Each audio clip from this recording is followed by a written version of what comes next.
Alam natin kung gaano kahalaga ang chemistry, connection at dynamics sa volleyball. Kaya ang isa sigurong maganda na magbabalik tambalan ay sina Gemma Galanza at Gia de Guzman sa Alas Pilipinas. Dala ang kanilang creamline chemistry sa loob ng court. Habang sina Belen at Solomon naman ay handa ng ibandera ang kanilang tandem as NU Lady Bulldogs sa International League. Pero ang tanong, magiging isang alas kaya ito para sa Alas Pilipinas? Pero bago pa man ang lahat, kung hindi ka pa nakapag-subscribe, please like and subscribe at paki-spike niya rin sa bell button para lagi kang updated sa mga volleyball ganap. Si Gemma Galanza ay isang veteranong manlalaro na matagal-tagal ring nawala sa pagiging kinatawan ng Pilipinas sa pandaigdigang kompetisyon at labis na nasasabik na makisama sa mga batang talento sa Alas Pilipinas para sa 2024 FIVB Volleyball Women's Challenger Cup. Sa kabilang banda, sina Bella Belen at Alyssa Solomon ay isa rin sa mga mahahalagang manlalaro para sa Alas Pilipinas at hinaharap ang kanilang sariling pagsubok sa kanilang paghanda para sa darating na torneo. Si Belen ay todo seryosong nagte-training na kasama ang kupunan, samantalang si Solomon naman ay nasa proseso ng paggaling mula sa kanyang injury na naghihintay ng medikal na pahintulot upang makasali sa kupunan. Bagamat hindi ito madali, pero ang kanilang paglalakbay ay nagdadagdag ng kakaibang aspeto sa dynamics ng kupunan habang sila ay nagtutulungan para sa laban kontra sa Vietnam. Samantala, ang volleyball community ay masaya sa pagbabalik tambalan ni Gemma Galanza at Gia de Guzman sa Alas Pilipinas. Dahil noon pa man ay malakas at ang solid na ng chemistry ng dalawa sa creamline.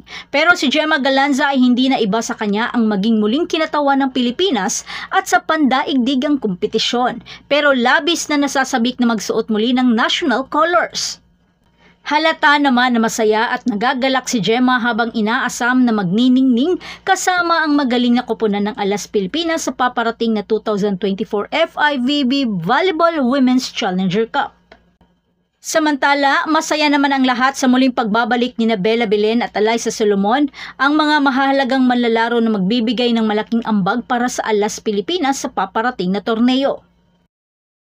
Sa paghahanda ng kupunan para sa matinding kompetisyon sa hinaharap, ang dynamic sa pagitan ni Belen at Solomon at Gemma at Gia at ang iba pang miyembro ng kupunan ay nagdadagdag ng kakaibang aspeto sa kanilang paghahanda.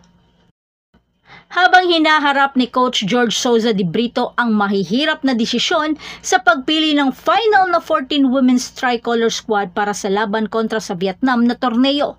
Kaabang-abang ang mga susunod na hakbang ng kupunan habang ang mga manlalaro ay nagsusumikap na ipakita ang kanilang galing at pagkakaisa sa court. Kaya manatiling nakatutok para sa mga karagdagang balita habang ang mga talentadong manlalaro ay naghahanda para sa FIVB Volleyball Women's Challenger Cup at patuloy na ipinamalas ang kanilang pagmamahal sa sports at dedikasyon sa pagiging kinatawan ng Pilipinas sa pandaigdigang entablado. At yan ang lahat para sa ating update ngayon, mga ka-joust. Manatiling nakatutok para sa iba pang mga balita mula sa mundo ng Philippine Volleyball. Huwag kalimutan mag-like, mag-subscribe at i-spike ang notification bell para hindi ma-miss ang mga susunod na video. Hanggang sa muli, patuloy na mag-spike at mag-dig sa ating channel.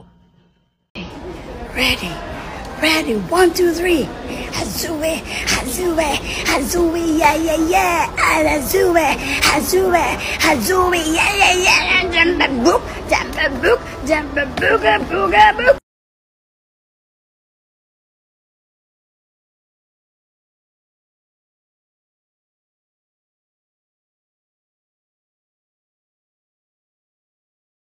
Sa inyo na yan! Pinapit ko lang! Sa inyo na yan! Pinapit ko lang! Philippines.